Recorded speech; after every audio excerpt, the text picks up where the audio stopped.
Hello everyone, आप सभी का बहुत बहुत स्वागत है हमारे फ्री ऑनलाइन लर्निंग प्लेटफॉर्म पे जिसका नाम है लेट्स स्टडी इंडिया। तो आज हम लोग मियोसिस के बारे में पढ़ेंगे। ये सेमेस्टर फर्स्ट की यूनिट 4 का चैप्टर है, यानी कि ये टॉपिक मियोसिस। अभी हमने माइटोसिस डिस्कस कर लिया है इसके पहले वाले वीडियो में सेल डिवीजन के। अब इस सेल डिवीजन में हम मियोसिस यानी कि 4 हैप्लॉइड जो हमारे सेल्स बनते हैं उनके बारे में पढ़ेंगे। तो मियोसिस सबसे पहले क्या होता है कि एक मदर सेल से 4 डॉटर सेल्स का बन जाना, उसी को हम क्या कहते हैं, मियोसिस। एक मदर सेल से 4 डॉटर सेल्स का बनना इज नोन एज मियोसिस। और इसमें ये ध्यान रखने की बात है कि ये जो 4 सेल्स बनती हैं वो सारी की सारी कैसी बनती हैं, हैप्लॉइड। जो कि हम क्या देख रहे थे, माइटोसिस के केस में 2n स्टेज पे बन रही थी, यानी कि जो अगर स्टार्टिंग में डिप्लॉयड है तो लास्ट में भी डिप्लॉयड रह रही थी। बट यहाँ पे डिप्लॉयड से ये पहले क्या होती हैं, डिवाइड होती हैं या हैप्लॉइड होती हैं, और फिर हैप्लॉइड से हैप्लॉइड होती हैं। यानी कि ये जो प्रोसेस होती है फर्स्ट सेल से 2 डॉटर सेल का बनना, तो इसको बोलते हैं मियोसिस फर्स्ट। और जब ये 2 सेल से फिर 4 डॉटर सेल्स बन जाती हैं, इसको बोलते हैं मियोसिस सेकेंड।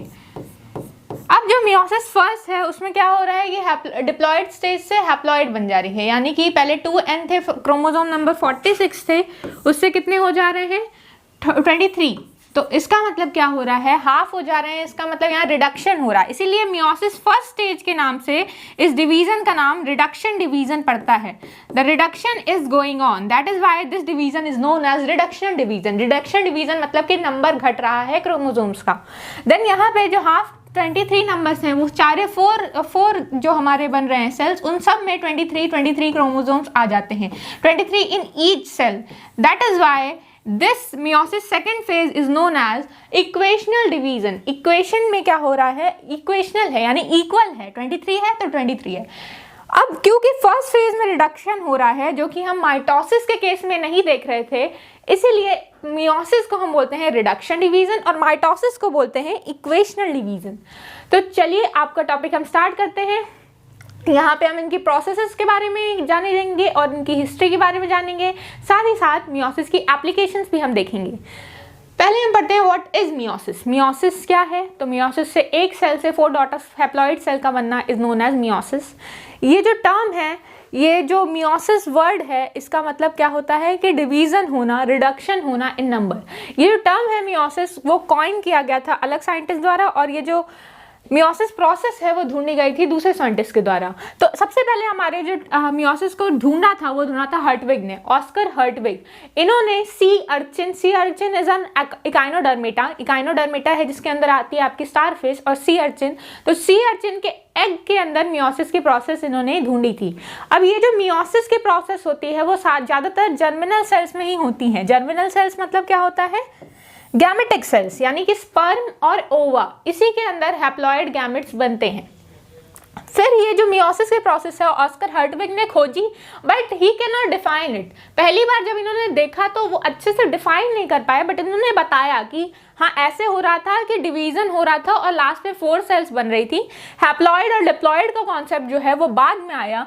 तो इसके बाद एडवर्ड बेनेडिन ने एस्कैरिस के वॉर्म पे, उसके बच्चे में, उसके एग में उन्होंने डिवीजन देखा मियोसिस का, और इन्होंने एक्सप्लेन किया कि मियोसिस में क्या हो रहा है, इसके एग में डिवीजन कैसा हो रहा है, हैप्लॉइड गैमेट्स बन रहे हैं, यानी कि n नंबर 2n से क्रोमोसोम नंबर हाफ हो जा रही है। तो इन्होंने ये एक्सप्लेन किया था।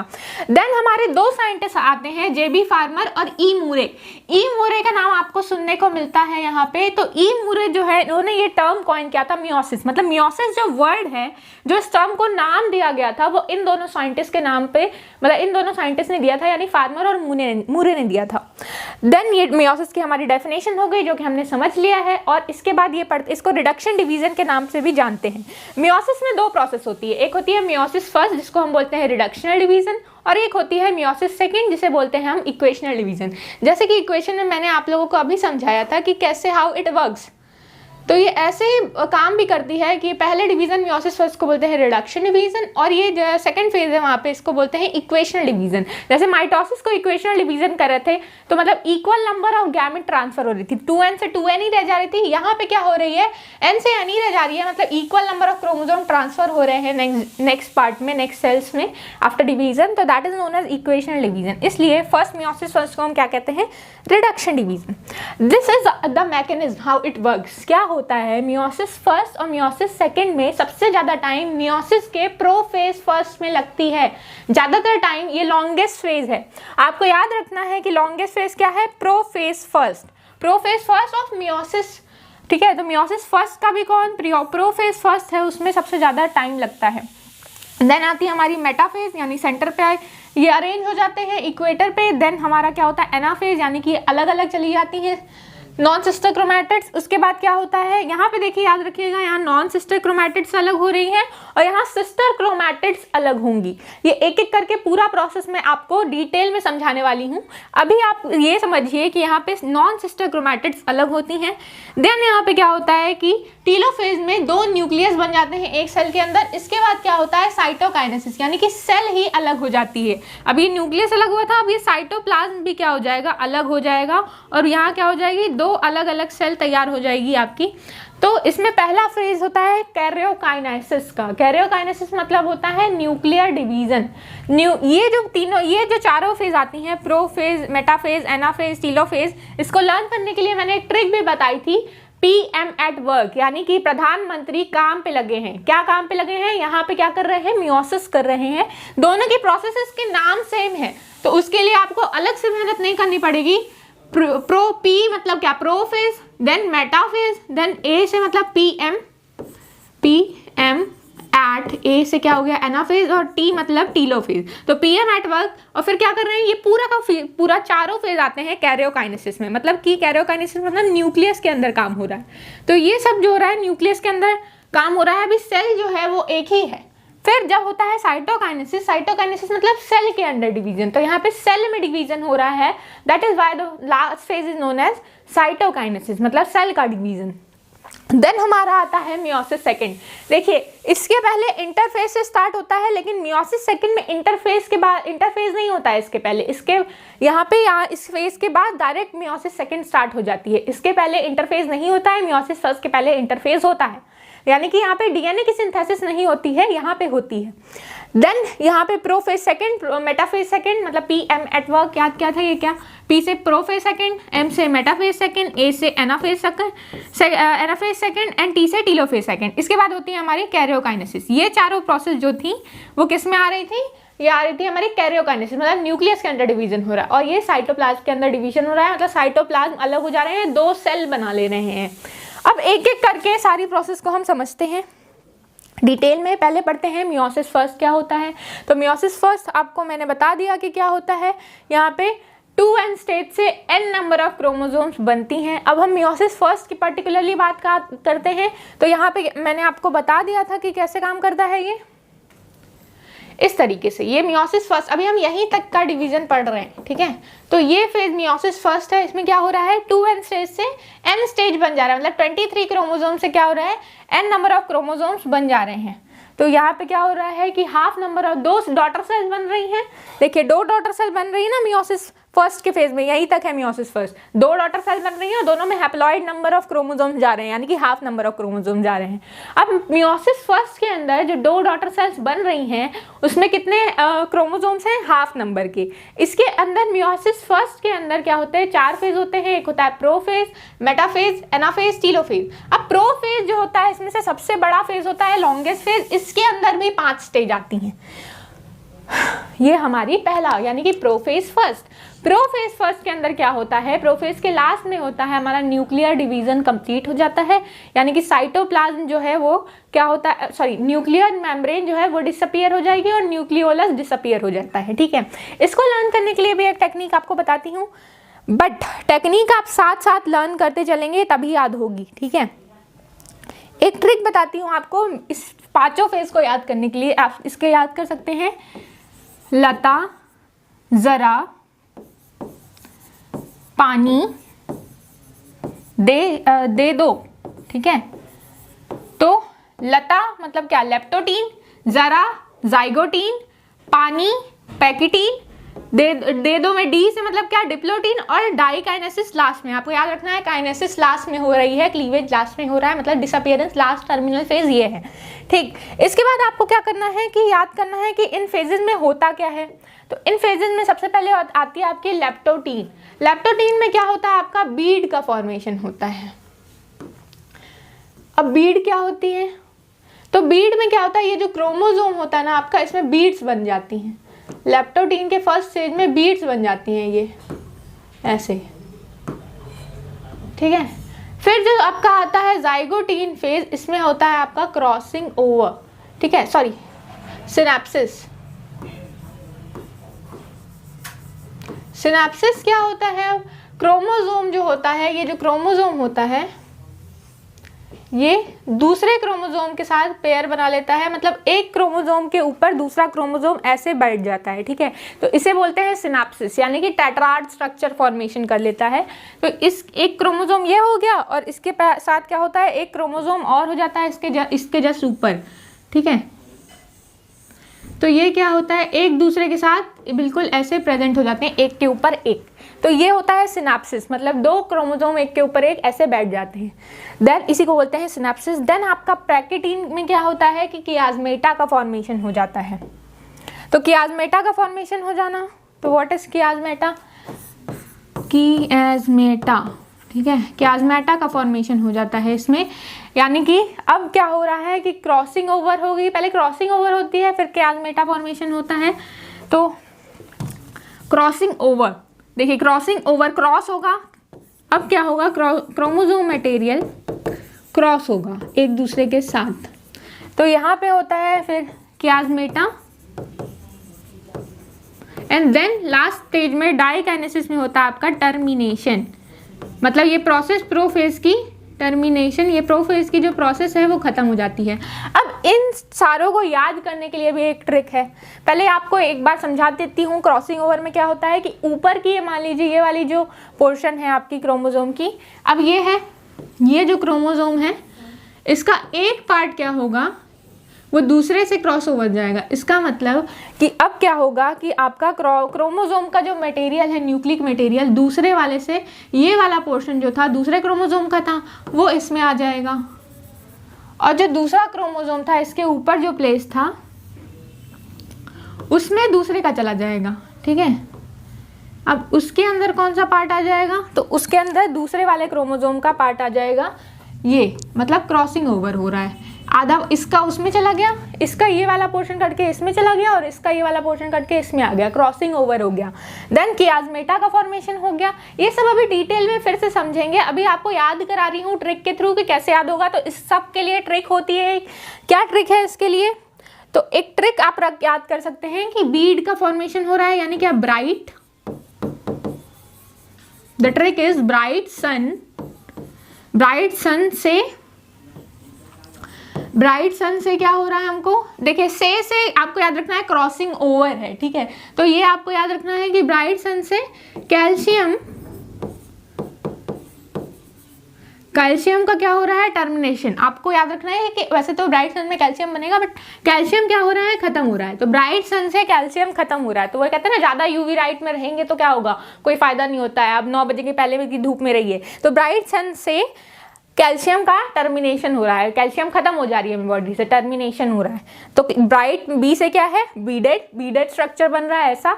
देन सन से क्या हो गया है, सिनेप्सिस, ऐसे दो टेट्राड बना लिए हैं। क्रॉसिंग ओवर मतलब जेनेटिक मटेरियल एक्सचेंज हो रहा है क्रोमोसोम्स में। देन कियास्मेटा का फॉर्मेशन हो रहा है, इन्हीं का टेट्राड स्ट्रक्चर फॉर्म होता है।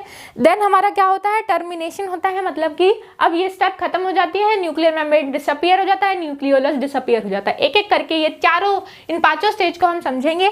तो लता जरा पानी ला दे से ये आपको 5 सीक्वेंस में याद रखना होगा, ठीक है। आपको नोट करना है तो कर लीजिए, स्क्रीनशॉट लेना है तो वो भी ले लीजिए। This is the trick to learn this. Then हम बढ़ते हैं अपना आगे स्लाइड पे। तो this is the stage what is going on here. तो पहला स्टेज होता है लेप्टोटीन। लेप्टोटीन में क्या हो रहा है कि बीडेड स्ट्रक्चर के जो हमारा क्रोमोसोम है वो कंडेंस होने लगता है, देन होती है जाइगोटीन, मतलब टेट्राड का फॉर्मेशन हो जाता है। अगर आप देख पा रहे हो डिटेल में देखिए, 2 है, 2 थे, 2 से 4 हो गए, यानी पेयरिंग होने लगेगी अब इनकी। फिर पेयरिंग होकर के क्या होता है, इनका क्या हो रहा है कि टेट्राड स्ट्रक्चर बन रहा है, क्रॉसिंग ओवर हो रही है, टेट्राड कियाज्मेटा बन रहा है, देन डाइकाइनेसिस में क्या हो रहा है कि पूरा टर्मिनेशन हो रहा है, यानी कि अब क्या होगा, न्यूक्लियर मेम्ब्रेन डिसअपीयर हो जाएगी, साथ ही साथ न्यूक्लियोलस भी डिसअपीयर हो जाएगा। देन पहले समझते हैं कि व्हाट इज लेप्टोटीन। तो लेप्टोटीन मतलब होता है, इसका लेप्टोटीन का दूसरा नाम होता है लेप्टोनिमा। लेप्टोनिमा में क्या होता है, इस स्टेज को बुकेट स्टेज भी बोलते हैं। इस स्टेज में क्या होता है कि क्रोमोसोम के अंदर न्यूक्लियस प्रेजेंट होता है। आप देख रहे हैं अगर माइटोसिस में क्या हो रहा था, माइटोसिस में प्रोफेज में एक ही प्रोफेज था, उसमें तो 2 थे नहीं, तो प्रोफेज में क्या हो रहा था कि न्यूक्लियर मेम्ब्रेन गायब हो जा रही थी और न्यूक्लियोलस गायब हो जा रहा था, वो इस प्रोफेज के लास्ट यानी कि डायकाइनेसिस में डिसअपीयर होगा। तो पहले लेप्टोटीन की बात करते हैं। तो लेप्टोटीन में क्या होता है, this is the nucleus, nucleus अभी प्रेजेंट है, लास्ट फेज में गायब होगा। तो लेप्टोटीन में क्या हो रहा है, ये जो क्रोमोसोम्स हैं वो अटैच रहते हैं। कहाँ से अटैच रहते हैं, इस न्यूक्लियस से अटैच रहते हैं, दैट इज वाई। और ये न्यूक्लियस में क्या होते हैं, अभी ये थिन वायर जैसा था, अब ये थिक होना स्टार्ट करते हैं, मतलब एक स्ट्रक्चर ऐसा, अभी थिन वायर से, मतलब अभी बहुत थिन थे, अब ये कंडेंस होना स्टार्ट करते हैं, ऐसे हो जाते हैं। तो इसको ऐसे कंडेंस होने के लिए क्या चाहिए रहता है, ये स्टार्ट करते हैं कंडेंस होना, तो पहले ये क्या बनते हैं, इसके पहले बीडेड स्ट्रक्चर बनाते हैं, तो ये बीड्स बनने लगती हैं, जगह जगह से मोटे होने स्टार्ट होते हैं और ये बीडेड स्ट्रक्चर बना लेते हैं। तो यहाँ क्या हो रहा है, बीडेड स्ट्रक्चर बन जा रही है आपकी।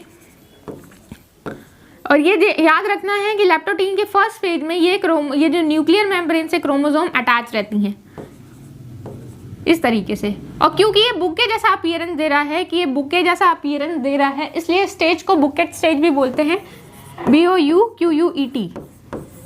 बुकेट स्टेज भी लेप्टोटीन को बोलते हैं, लेप्टोटीन या लेप्टोनिमा, ठीक है। लेप्टोटीन या लेप्टोनिमा को हम बुकेट स्टेज के नाम से भी जानते हैं, क्योंकि ये बुके लाइक स्ट्रक्चर देता है। कभी कभी ये क्या होती है, ऐसे भी हो जाती है, कुछ क्रोमेटिन्स जो होती हैं या तो एक साइड से न्यूक्लियर मेम्ब्रेन से अटैच होंगी, ज़्यादातर एक ही साइड से होती हैं, कभी कभी ये दोनों साइड से, यानी कि इसके दोनों एंड जो होगी वो इधर से भी और इधर से भी अटैच होती है न्यूक्लियर मेम्ब्रेन से। तो ये कुछ फूल के गुलदस्ते जैसी लगती है, इसलिए इसको बुके स्टेज भी बोलते हैं। देन लेप्टोटीन में क्रोमोसोम जो होते हैं, देखिए यहाँ पे अटैचमेंट नहीं दिखाई है, ऐसा जो डायग्राम था मुझको मिल नहीं रहा था, और मिल भी रहा था तो उसमें ऐसे एग्जैक्ट फोटो नहीं मिल रही थी, तो मैंने आपको समझा दिया है कि न्यूक्लियर मेम्ब्रेन इससे अटैच रहती है फर्स्ट स्टेज यानी कि लेप्टोटीन में। अब ये क्या करती हैं, कंडेंस होना स्टार्ट करती हैं, देयर मार्क इंक्रीज, न्यूक्लियर क्या होता है, न्यूक्लियर वॉल्यूम इंक्रीज होता है, क्योंकि क्रोमोसोम नंबर थिक हो रहा है, क्रोमोसोम जो अंदर है वो क्रोमैटिड जो है वो थिक हो रहे हैं, तो अब न्यूक्लियस को ज़्यादा जगह चाहिए, तो वो क्या हो रहा है, अपना स्पेस वो बड़ा हो रहा है, अपनी जगह बढ़ा रहा है। देन क्या होता है, the process of homology search, अब अपने होमोलॉगस पेयर का सर्च करने लगते हैं, मतलब आप पेयरिंग करेंगे, अब इनको पेयर चाहिए। होमोलॉगस पेयर मतलब ये जो है ये ऐसे स्टार्ट हो जाता है, ऐसे बन जाता है लेप्टोटीन में, और ये अभी न्यूक्लियर मेम्ब्रेन से ऐसे अटैच है एक साइड से। अब ये क्या कर रहा है कि इसको पेयर चाहिए, यानी कि ये अभी तो ऐसे मौजूद है, अब इसको पेयर चाहिए, ऐसे बनाने की कोशिश करेगा, दूसरा पेयर ढूंढेगा अपना ऐसे। तो ये क्या करता है, पेयर की सर्च स्टार्ट कर देता है। नेक्स्ट स्टेज में हम देखेंगे कि लेप्टोटीन के बाद जो नेक्स्ट स्टेज होगी उसमें पेयरिंग भी हो जाती है। तो this is the leptotene stage. Then आता है हमारा जाइगोटीन। जाइगोटीन में क्या हो रहा है, जैसे जाइगोट होता है ना, तो जाइगोट में क्या होता है कि डबल हो जाता है सब चीज़। अब मतलब जाइगोट में क्या होता है कि ओवा स्पर्म आते हैं और क्रोमोसोम नंबर डबल हो जाता है इसमें, इसीलिए यहाँ पे भी पेयरिंग हो जाती है, यानी कि सिनेप्सिस का फॉर्मेशन होता है। तो यहाँ पे पहले तो क्रोमोसोम जो होते हैं वो सिस्टर क्रोमैटिड्स के साथ पेयर बना लेते हैं। अब सिस्टर क्रोमैटिड्स क्या होती हैं, सिस्टर क्रोमैटिड्स क्या होती हैं कि सिस्टर मतलब बहनें, ये एक क्रोमोसोम हो गया, ये क्रोमोसोम में ये क्या है, सिस्टर है इसकी, ये क्रोमोसोम इस क्रोमोसोम की पेयर की सिस्टर है, तो this is known as sister chromatids या सिस्टर क्रोमोसोम, ठीक है, क्रोमैटिड्स। ये भी ये इसकी सिस्टर है, ये इसकी सिस्टर है। अब दूसरा क्रोमोसोम जो होगा ये है दूसरा क्रोमोसोम। अब ये क्रोमोसोम में क्या है, ये क्रोमोसोम इसकी सिस्टर है और ये क्रोमोसोम इसकी सिस्टर है, ये दोनों क्या हैं, सिस्टर्स। बट ये क्रोमोसोम और ये क्रोमोसोम जो है कि ये क्रोमोसोम और ये क्रोमोसोम सिस्टर नहीं है, ये दोनों नॉन सिस्टर क्रोमैटिड्स हैं। ये इसकी सिस्टर है, ये इसकी सिस्टर है, बट ये इसकी सिस्टर नहीं है, इसलिए इसको बोलते हैं नॉन सिस्टर क्रोमैटिड्स। ठीक है।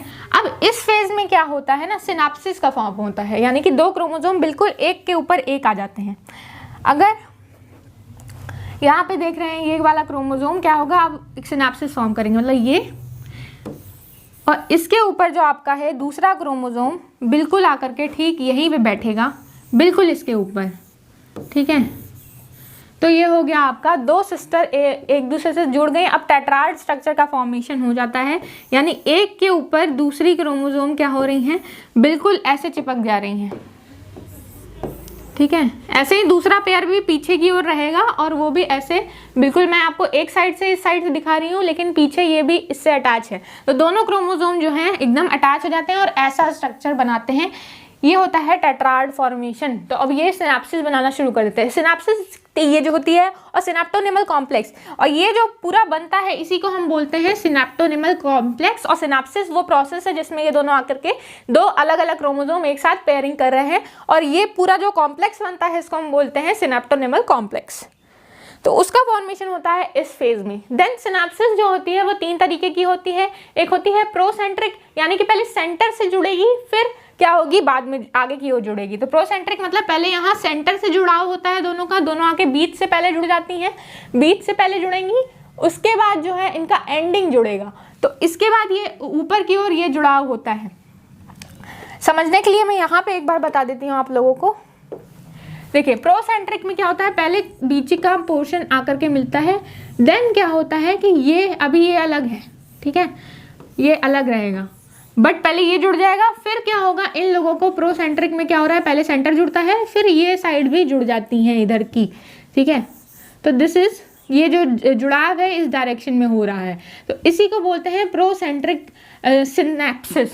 प्रोसेंट्रिक सिनेप्सिस देन होता है हमारा प्रोसेंट्रिक, यानी कि पहले होता है प्रोसेंट्रिक, उसके बाद होता है प्रो टर्मिनल। तो किसी किसी क्रोमोसोम में हम देखते हैं कि प्रो टर्मिनल सिनेप्सिस हो रही है, यानी कि पहले टर्मिनल्स पे एडिशन हो रहा है, उसके बाद जो हो रहा है सेंटर पे, यानी कि पहले क्रोमोसोम जो है वो यहाँ पे जुड़ गए हैं, अभी सेंटर अलग अलग है दोनों का, और पहले टर्मिनल एंड्स पे जो है वो जुड़ चुके हैं, ठीक है। तो इस तरीके से जुड़ाव होता है, यानी कि ये मान लीजिए सेंटर है, ये सेंटर अलग है, अभी ये टर्मिनल एंड पे जो है इधर जाके क्रोमोसोम जुड़ चुके हैं, बाद में सेंटर जो है वो भी जुड़ जाएगा। मतलब इसके बाद क्या होगा कि दोनों सेंटर भी जुड़ जाएगा इनका, ये भी जुड़ जाएंगे और सेंटर भी जुड़ जाएगा, तब इसको बोलते हैं प्रो टर्मिनल सिनाप्सिस। यानी पहले टर्मिनल जुड़ते हैं फिर सेंटर जुड़ता है, और प्रोसेंट्रिक में पहले सेंटर जुड़ता है फिर टर्मिनल जुड़ते हैं। अब आता है रैंडम सिनाप्सिस, मतलब रैंडमली कहीं से भी जो है सिनाप्सिस शुरू हो जा रही है, मतलब दोनों चिपकना शुरू हो जा रहे हैं। तो अब यहाँ रैंडम में क्या होता है कि मान लीजिए ये जो दो क्रोमोसोम है उसमें पहले यहीं बीच के पोर्शन से यहीं पहले जुड़ गए, अब इस ना टर्मिनल एंड जुड़ा है और ना ही सेंटर जुड़ा है, पहले ये क्या कर रहे हैं यहीं इसके पोर्शन से अटैच कर गए हैं। तो इसमें क्या हो रहा है, इसको बोलते हैं रैंडम पोजीशनिंग, मतलब किसी भी रैंडम जगह से पोजीशन में अटैचमेंट हो गई, फिर क्या होगा ये टर्मिनल की ओर जुड़ाव शुरू होगा और सेंटर की ओर जुड़ाव शुरू होगा, इसके बाद ये पूरे तरीके से दोनों जुड़ जाएंगे एक के ऊपर एक। तो अभी रैंडम पोजीशन से जब सिनाप्सिस शुरू होती है तब उसको बोलते हैं रैंडम सिनाप्सिस, ठीक है। तो this are the 3 types of synapsis occur in this phase. Synapsis मतलब होता है कि डायाड का फॉर्मेशन, ये डाई मतलब कि दो जो क्रोमोसोम्स थे वो जुड़ जा रहे हैं, उसी को बोलते हैं डायाड का फॉर्मेशन, यानी कि सिनेप्टोनिमल कॉम्प्लेक्स का फॉर्मेशन। देन हम पढ़ते हैं पैकिटीन। पैकिटीन में क्या होता है, दिस इज द पैकिटीन स्ट्रक्चर। तो पैकिटीन मतलब पानी लादे वाला, पी वाला पानी। यहाँ पे क्या हो रहा है कि सिनेप्सिस जो होती है कंप्लीट हो जाती है, मतलब पूरी तरीके से अब क्रोमोसोम जुड़ चुके हैं, वहाँ पे स्टार्ट होते हैं जुड़ना, यहाँ पे पूरा जुड़ जाते हैं अच्छी तरीके से, दोनों क्रोमोसोम जॉइंट हो जाते हैं। क्रॉसिंग ओवर स्टार्ट होती है, तो यहाँ पे क्रॉसिंग ओवर हो रही थी। क्रॉसिंग ओवर क्या होता है कि अब क्या होगा, ये जो स्ट्रक्चर्स हैं जिन्होंने क्रॉसिंग कर रखी है, मतलब सिनाप्सिस बना रखी है, वो क्या करेंगे, जुड़ना स्टार्ट करेंगे। एक क्रोमोसोम था, ठीक है, इस क्रोमोसोम को में जो क्या होगा, एक पेयर की क्या होगी, क्रॉसिंग ओवर होगी, यानी कि अब ये जो दूसरा क्रोमोसोम इससे जुड़ा हुआ है वो इसके साथ क्या करेगा, क्रॉसिंग ओवर करने के लिए, मतलब जेनेटिक एक्सचेंज होगा। जो बच्चों और पेरेंट्स में वेरिएशन वाला फेज आता है ना, वो इसी फेज की वजह से आता है। जैसे हर बच्चा एक दूसरे भाई बहन से अलग दिखता है, या हर बच्चा जो है अपने माँ बाप से अलग दिखता है, एक ही जीन से आए हैं दोनों बच्चे, तो दोनों को एक ही जैसा दिखना चाहिए, बट अलग दिखता है। तो क्या होता है कि ये जो क्रोमोसोम्स हैं उसमें वेरिएशन देखने को मिलता है। इसका क्या होता है, क्रॉसिंग ओवर हो जाता है, जेनेटिक मैटर जो है वो एक्सचेंज हो जाता है। यहाँ पे क्या होगा कि दूसरे क्रोमोसोम का ये वाला पोर्शन कट के इसमें बाइंड हो जाएगा और दूसरे क्रोमोसोम का मटेरियल जो है वो दूसरे वाले में बाइंड हो जाएगा। ठीक है, यानी कि अब इसमें क्या होगा, ये वाला पोर्शन आ जाएगा, मतलब इसका हिस्सा इसमें और इसका इसमें चला गया, मतलब क्रॉस हो रहा है ना, ये क्रॉस हो गया, इसका इसमें आ गया, इसमें इसका इसमें चला गया, ये वाला हिस्सा इसमें चला गया और ये वाला इसमें आ गया, तो इसी को बोलते हैं क्रॉसिंग ओवर। देन इसी के तरीके से पैकेटीन स्टेज जो है हमारा खत्म हो जाता है। इसमें क्या होता है कि क्रॉसिंग ओवर हो जाता है जेनेटिक मटेरियल का। देन आता है हमारा डिप्लोटीन स्टेज। यहाँ पे डिप्लोटीन स्टेज में हम देखते हैं कि जो टेट्राड बन चुका है उसमें क्रॉसिंग ओवर अच्छे तरीके से होगी। टेट्राड मतलब 4 क्रोमोसोम है ना, 2 आगे हैं, जैसे टेट्राड मतलब क्या, ये 2 पीछे था ब्लू वाला जो है और उसके ऊपर वाइट वाला है, तो 4 क्रोमोसोम जो हैं वो टेट्राड फॉर्मेशन कर चुके होते हैं।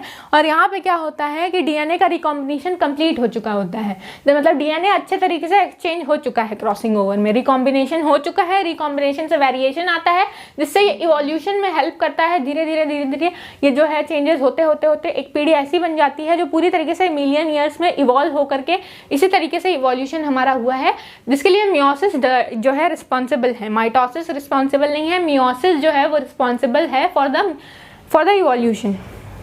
देन सिनेप्टोनिमल जो कॉम्प्लेक्स है, अब ये जो दोनों जुड़े थे वो अलग हो जाएंगे, तो इस फेज में सिनेप्टोनिमल कॉम्प्लेक्स ब्रेक हो जाता है।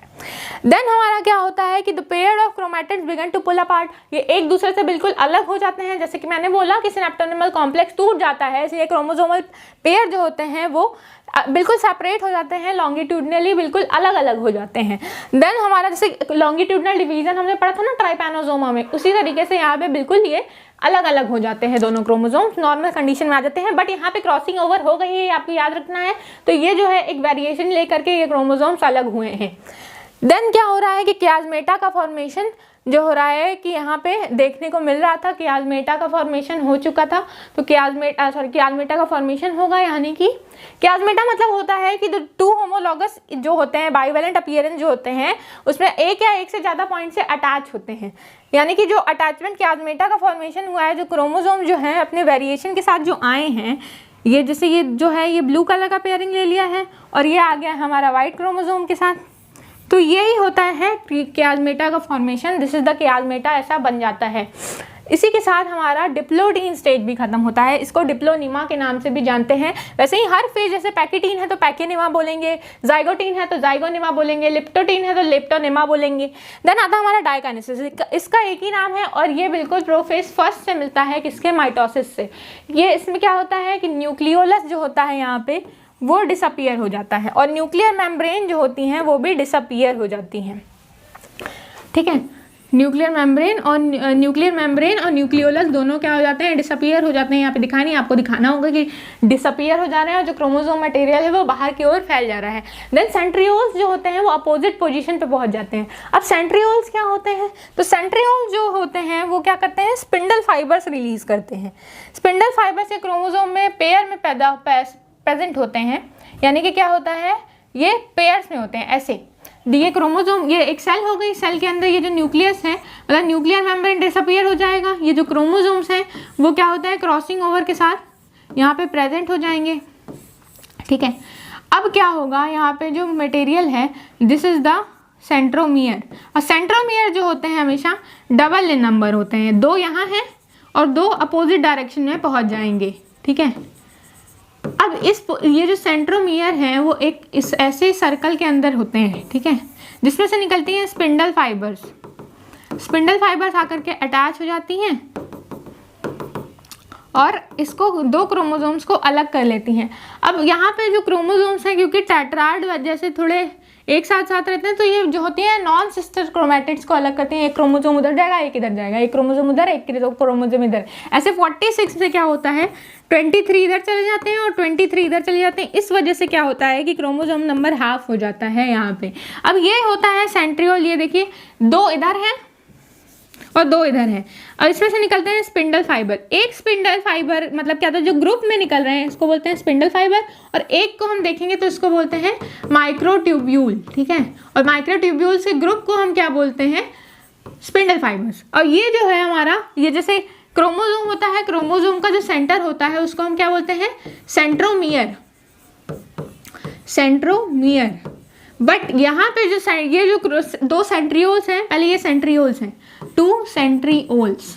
अब 2 सेंट्रियोल्स को मिला के हम क्या बनाते हैं, सेंट्रोजोम, ठीक है। तो ये जो स्ट्रक्चर है आपका पूरा, जिसके अंदर 2 सेंट्रियोल और ये जो पूरा सर्कल है कवरिंग के साथ, इसको बोलते हैं सेंट्रोजोम। और ये होता है सेंट्रोमियर। तो कंफ्यूज नहीं होना है, जो क्रोमोसोम के बीच का मटेरियल उसको बोलते हैं सेंट्रोमियर।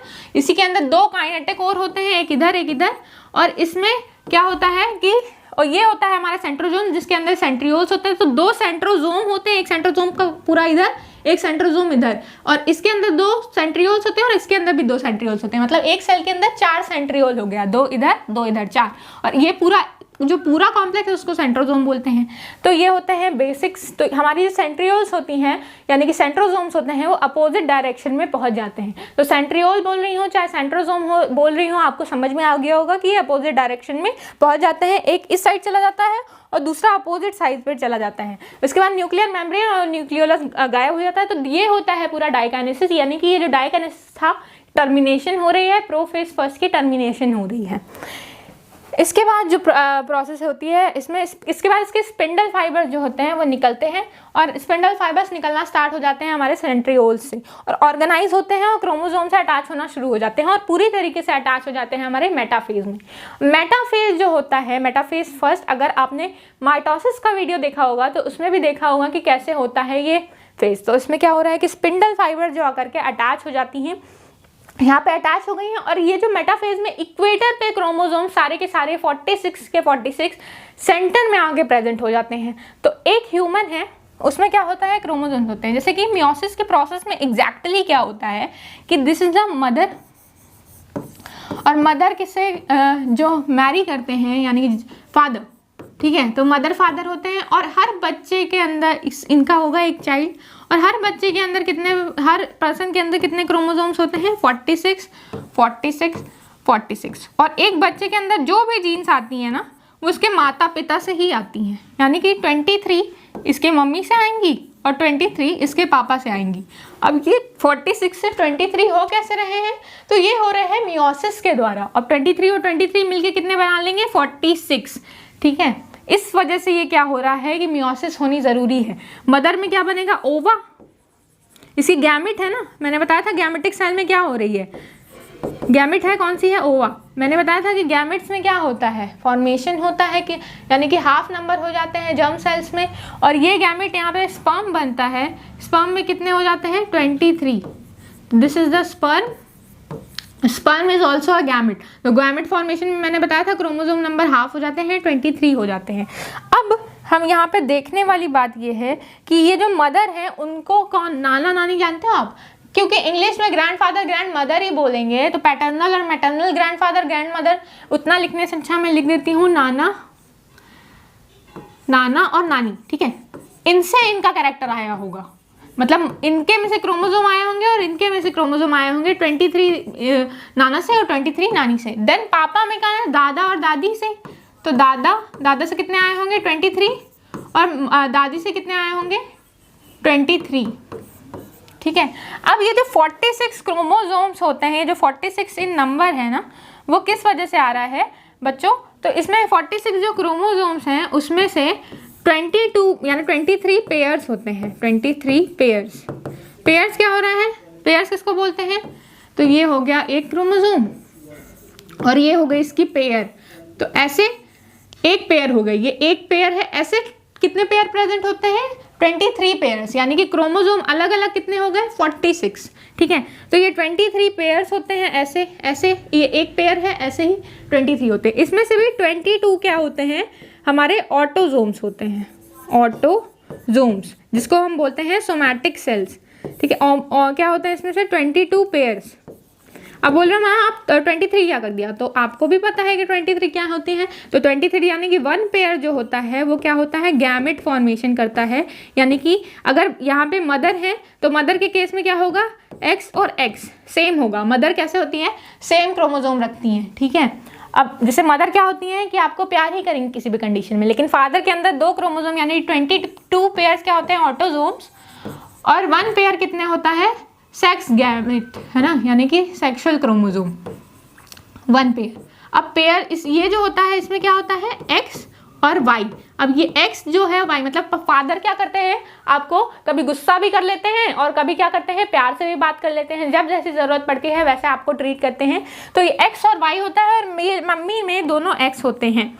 इसी वजह से ज़्यादातर जो फीमेल्स होती हैं वो अपने बच्चों में क्या देती हैं, 3 बीमारियाँ अपने कैरी करके चलती हैं और बाकी बच्चों को ट्रांसफ़र कर देती हैं। इस तरीके से जो हमारा पूरा मियोसिस है वो काम करता है। This is how it works. तो इसमें क्या हो रहा है, मेटाफेज में आप देख रहे हो कि ये क्या है, माइटोसिस से अलग है। माइटोसिस में क्या होता है कि 46 के 46 ट्रांसफर हो रहे हैं, बट गैमेट फॉर्मेशन में मियोसिस हेल्प करता है, तो 46 से 23 हो जाते हैं, ताकि जो चाइल्ड है उसमें 46 हो जाए। नहीं तो इधर से भी 46 आएंगे, इधर से भी 46 आएंगे, तो ज़्यादा क्रोमोजोम आ गया तो क्या होगा, उस बच्चे में क्या हो जाएगी, बहुत सारी अनोमली हो जाएगी। एक भी आगे पीछे हो जाता है तो क्लाइनफिल्टर सिंड्रोम, टर्नर सिंड्रोम, ये सब केसेस देखने को मिलते हैं आप लोगों को, जो कि आपने एनसीईआरटी में 12th में पढ़ ही रखा है क्रोमोजोमल डिसऑर्डर में। तो मेटाफेज में क्या होता है कि क्रोमोजोम बिल्कुल सेंटर में अरेंज होते हैं इस तरीके से। और ये क्या हो रहा है, देखो क्रॉसिंग ओवर देख रहे हैं आप, ये ब्लू है, इसमें थोड़ा सा पोर्शन रेड है, यानी कि क्रॉसिंग ओवर हो चुका है, यानी कि पूरा फेज यानी कि प्रोफेज से आ गया। मेटाफेज में ये सेंटर में इक्वेटर में अलाइन हो जाएगा। स्पिंडल फाइबर, देखिए स्किप मत करिएगा वीडियो, क्योंकि यहाँ पे अलग भी है चीज़ें माइटोसिस से, इसलिए मैं एक्सप्लेन कर रही हूँ यहाँ पे आपको एक एक प्रोसेस। तो मेटाफेज में क्या होता है कि क्रोमोजोम जो होते हैं वो अलग हो जाते हैं, और ये क्या होता है, अपोजिट पोल्स में चले जाते हैं। अब हम माइटोसिस के केस में क्या देख रहे थे कि माइटोसिस में ऐसा नहीं हो रहा था। माइटोसिस में ये जो क्रोमोजोम्स थे, यानी कि जैसे एनाफेज है वो तो सेम होता है, इक्वेटर पे ही अरेंज हो जाते हैं और ये अपोजिट डायरेक्शन में चले जाते हैं क्रोमोजोम, जिससे स्पिंडल फाइबर्स अटैच हो जाती हैं और इनको अपोजिट साइड डायरेक्शन से अच्छे तरीके से अटैच कर लेती हैं सेंटर पोजीशन से। यानी क्या होता है, सेंट्रोमियर से स्पिंडल फाइबर्स दोनों के अटैच हो जाएंगी हर क्रोमोजोम के। इसके बाद क्या होता है कि अगला फेज आता है हमारा एनाफेज। एनाफेज में हम देखते हैं कि क्या होता है, क्रोमोजोम्स को अपोजिट डायरेक्शन में खींच लिया जाता है। ये जो है एनाफेज, अब देखिए डिफरेंस क्या है, ये हमारा माइटोसिस का एनाफेज है, ठीक है, यहाँ लिख देती हूँ माइटोसिस का एनाफेज है, और ये हमारा मियोसिस का एनाफेज है। यहाँ पे क्या होता है कि ये जो क्रोमोजोम नंबर हैं, यहाँ पे एक क्रोमोजोम ऐसे प्रेजेंट था और एक क्रोमोजोम ऐसे प्रेजेंट था, ठीक है। अब ये दोनों, एक क्रोमोजोम इस साइड चला जाएगा, एक क्रोमोजोम इस साइड चला जाएगा, बट यहाँ पे ये मियोसिस बना दिया मैंने, दिस इज मियोसिस। अब माइटोसिस के केस में क्या होता है कि माइटोसिस में यहाँ पे जो क्रोमोजोम नंबर रहती है वो बिल्कुल एक ही से अटैच होगी। अब इसकी जो सिस्टर क्रोमैटिड्स हैं वो डिवाइड हो जाएंगी, ये सिस्टर है ना, तो ये सिस्टर इस सिस्टर से अलग हो जाएगी। यानी क्या होगा कि यहाँ पे एक पेयर इधर चला आएगा और एक पेयर इधर चला आएगा, ठीक है। तो यहाँ पे क्या होता है कि अब ये है, मुझे हाफ पार्ट से डिवाइड करोगे तो एक इधर चला जाएगा। 46 ऐसे पेयर है तो 46 इधर भी आधे चले जाएंगे, 46 आधे इधर भी चले जाएंगे। इसीलिए यहाँ पे क्या हो रहा है, इक्वेशनल डिवीजन होती है माइटोसिस के केस में, इक्वल नंबर ऑफ क्रोमोजोम जाते हैं। ऐसे ही जितने क्रोमोजोम्स होंगे एक पेयर इधर और एक पेयर इधर चला जाएगा। बट इसमें क्या हो रहा है कि 46 ऐसे यानी 23 पेयर्स अरेंज होंगे, एक पेयर का पार्ट इधर चला जाएगा, एक का इधर चला जाएगा, तो 23 इधर चले जाएंगे और 23 इधर चले जाएंगे। तो ये होता है एनाफेज में। एनाफेज फर्स्ट है और ये एनाफेज है इसका, इसमें सिस्टर क्रोमैटिड्स अलग हो रही हैं, इसमें नॉन सिस्टर क्रोमैटिड्स अलग हो रही हैं, ये इसकी सिस्टर नहीं है, ये दोनों अलग हो जा रही हैं। तो ये होता है हमारा एनाफेज में। एनाफेज में क्या होता है कि अब कॉन्ट्रैक्शन होता है स्पिंडल फाइबर्स में। स्पिंडल फाइबर बहुत तेजी से क्रोमोजोम को खींचना शुरू करती हैं और दूसरे अपोजिट पोल्स पे लेकर के चली जाती हैं। तो एक क्रोमोजोम इस साइड चला जाता है और एक क्रोमोजोम इस साइड चला जाता है। क्योंकि इसमें क्रॉसिंग ओवर हो चुकी है तो ये क्या हो रहा है, इसमें जेनेटिक वेरिएशन के साथ जाता है। मतलब जो पेयर इधर जाएगा वो पेयर एग्जैक्टली उधर नहीं जाएगा। देख रहे हो आपकी ये क्रोमोसोम पर्पल कलर का है और ये रेड कलर का है।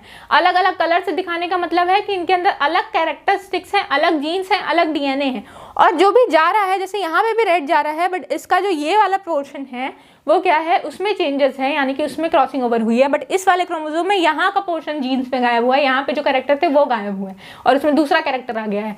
तो इस तरीके से ये चेंज लेके चलती हैं। फॉर एग्जाम्पल अगर हम देखते हैं तो यहाँ पे अगर आई कलर का है तो यहाँ पे क्या हो रहा था, अब जो बच्चा होने वाला है उसका मदर से क्या आ गया, उसकी आई ब्लैक हो गई और बाकी जो फादर के कैरेक्टर होंगे, जैसे लंबा हो सकता है बच्चा, इस वाले केस में अगर ये वाला क्रोमोसोम जाता है तो फिर क्या हो सकता है, ये वाला दूसरा कैरेक्टर रखेगा कि आई ब्लू होगी या पर्पल होगी या ग्रीन होगी, या फिर मदर की हाइट छोटी हो सकती है, या कुछ भी हो सकता है कि फेयर कलर हो सकता है, बाल की स्ट्रेंथ कैसी होगी। ये सारे जो कैरेक्टर्स होते हैं ऐसे क्रोमोसोमल वेरिएबिलिटी देखने को मिलती है यहाँ पे। स्पिंडल फाइबर्स अपोजिट डायरेक्शन में इनको खींच लेते हैं और क्या होता है, अपोजिट पोल्स पे आप क्रोमोसोम बिल्कुल अलग अलग हो जाती हैं। देन क्या होता है, क्रोमैटिड्स रिमेन अनलाइक माइटोसिस। तो अनलाइक माइटोसिस की तरह नहीं होता है, मैंने बताया आपको माइटोसिस की तरह नहीं होता है। दो क्रोमोसोम जाते हैं, सिस्टर क्रोमैटिड जो होती है वो यहाँ पे अलग नहीं होती है, नॉन सिस्टर क्रोमैटिड्स अलग होती हैं, बल्कि वहाँ पे अभी हम देखे थे माइटोसिस के केस में सिस्टर क्रोमैटिड जो थी, सिस्टर क्रोमैटिड्स इसकी सिस्टर थी, वो अलग हो जाती है माइटोसिस के केस में, लेकिन यहाँ पे नॉन सिस्टर क्रोमैटिड्स अलग हो रही हैं। तो that is the difference between anaphase of meiosis and anaphase of mitosis. Then हम पढ़ते हैं टीलोफेज। टीलोफेज में भी क्या हो रहा है कि ग्रूव का फॉर्मेशन होने लगता है और दो जो एकदम ये वाला फेज बिल्कुल अपोजिट होता है डायकाइनेसिस की, यानी कि न्यूक्लियर मेम्ब्रेन अब रीअपियर होगी, यहाँ पे भी न्यूक्लियर मेम्ब्रेन रीअपियर होगी, न्यूक्लियोलस रीअपियर होगा, यहाँ पे भी न्यूक्लियोलस अपीयर हो जाएगा। यानी एक सेल के अंदर दो क्या हो जाएंगे, न्यूक्लियस प्रेजेंट हो जाएंगे। अब सेल को जैसे ही खबर मिलती है कि भाई हमारे अंदर क्या हो रहा है कि विवाद चल रहा है दो भाइयों के अंदर, दो न्यूक्लियस अलग अलग किचन बना लिया है, तो कहते हैं सेल जो होता है, मतलब इनके जो पेरेंट्स होते हैं वो बोलते हैं कि इतनी लड़ाई करने से अच्छा एक घर के अंदर दो घर अलग अलग क्यों नहीं बना लेते। तो दो सेल जो हैं बिल्कुल अलग हो जाती हैं। ये सेल थी एक, इसके अंदर दो न्यूक्लियस हो गया। जैसे ही साइटोप्लाज्म टू द न्यूक्लियस का रेशियो वेरी करता है, सेल को खबर मिल जाती है कि अंदर क्या हो रहा है, दो न्यूक्लियस बन चुके हैं, और सेल क्या करता है, ग्रूव फॉर्मेशन करना स्टार्ट कर देता है। मतलब ये जो सेल है वहां से क्या होने लगेंगी, इसका साइटोप्लाज्म जो होता है इधर से कॉन्स्ट्रिक्ट करना शुरू करता है और क्या बना लेता है, हमारा ग्रूव्स बना लेता है, मतलब गड्ढे होने लगते हैं इधर उधर से। यहाँ पे और क्या होता है, न्यूक्लियर मेम्ब्रेन भी बन जाती है और न्यूक्लियोलस भी क्या होता है, रीअपियर कर जाता है। वहाँ पे डिसअपियर था डायकाइनेसिस में, यहाँ रीअपियर होगा। देन इसी के साथ जो क्रोमैटिड्स होती हैं और कंडेंस हो जाती हैं और स्पिंडल फॉर्मेशन और क्रोमैटिड्स जो होते हैं वो डिसअपियर हो जाते हैं।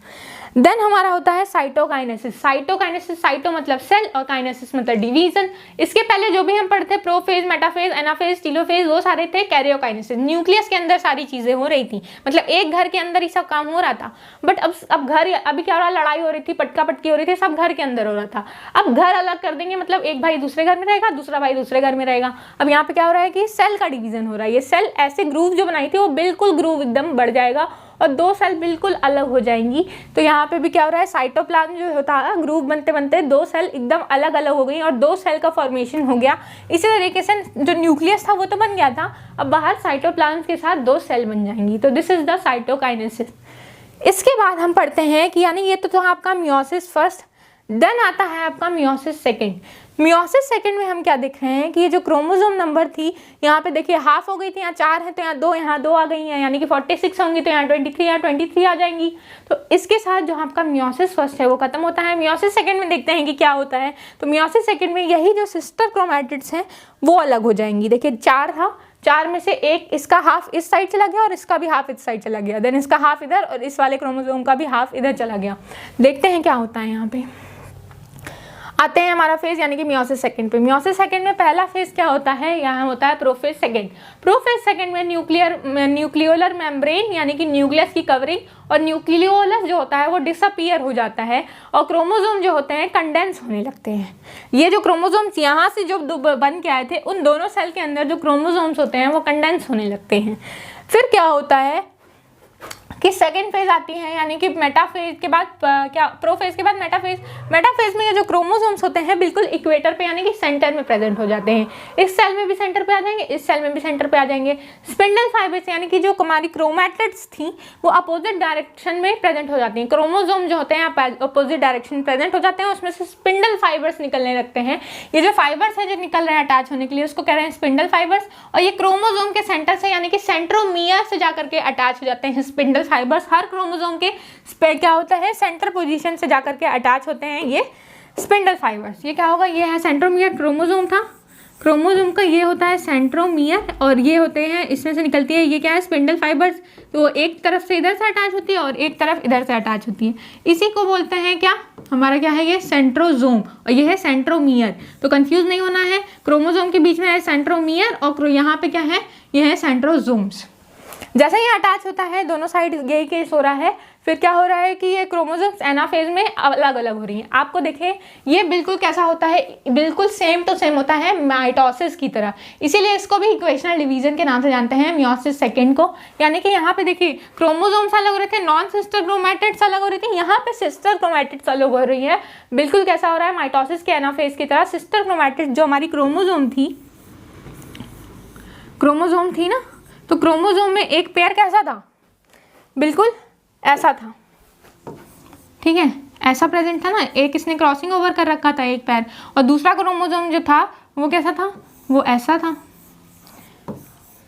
इसमें क्या है, आप देख पा रहे होंगे कि क्रॉसिंग ओवर हो चुकी है, जेनेटिकल मैटर एक्सचेंज हो चुका है, तो ये ऐसे हैं। अब यहाँ से क्लीवेज होगी और सिस्टर क्रोमैटिड्स एक इधर चली जाएंगी। तो इस केस में आप देखोगे कि हो क्या रहा है कि एक क्रोमोसोम तो इसमें कैसा आ रहा है, पर रेड कलर का, इस साइड एक कैसा आ रहा है, रेड कलर का, यानी ये है।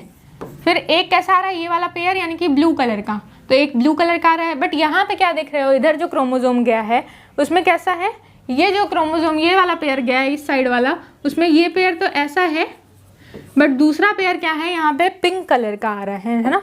यहाँ पे क्रोमोसोम जेनेटिक मटेरियल एक्सचेंज हो गया है।